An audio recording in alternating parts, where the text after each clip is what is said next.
91 թվականին Արնոս Սիրադեղյանը եկավ իրեն աշխատանքով պահպանման համար նման տարբերակ էր ընտրել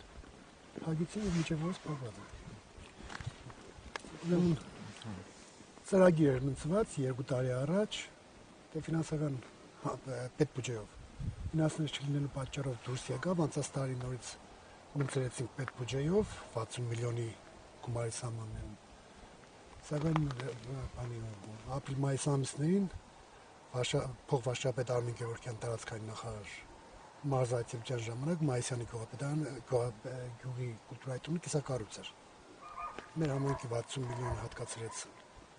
Մայիսյան որպեսզի ավարտել եւ ավարտում են արդեն մի 10 օրից շինարարությունը կավարտել։ Իսկ այս տարի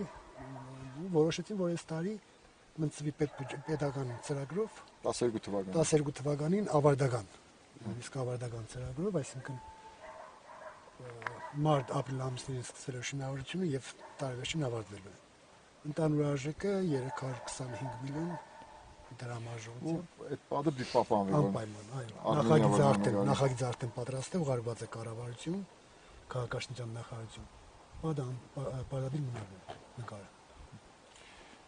Փորձ չի արվել, չէ՞ տանելու որմնանկարը։ Տանելու եղել է, կառավարության մանջոր որոշում եղել է, մի քանի անգամ եկան, այսինքն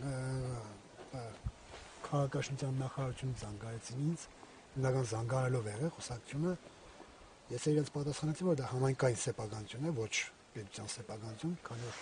նկարը ֆինանսավորվել է սաղ ամբողջ համայնքից հավաքված գումարների հաշվին, յուրաքանչյուր տնից 100 ռուբլի գումար է հավաքվել 72 թվականին։ Եվ վճարվել է Մինաս Ավետիսյանը, որ այս որմնանկարը նկարել է մեր պատին։ Սա պետական ծրագրով չի եղել, համայնքի բնակիչների գումարով եղել, նույն պատասխանը ես իրենց եմ տվել, մինչև այսօր դեռ խոսակցություն չկա։ Այսինքն իրենք հասկանում են, որ գյուղը չէր է թողնում արտանեն։ Բնական է։ Ինչ պայմաններ գուզեն, միևնույն է համայնքը չի համաձայնվի տալու։ Պարզ բան։ Այսինքն Գյումրիի պես չեն տանում։ Եթե համայնքը ղեկավարը ցանկանա կտանին, ոչ չէ։ Այս նկարը ճամփում չէ կնա, Մինասի նկարը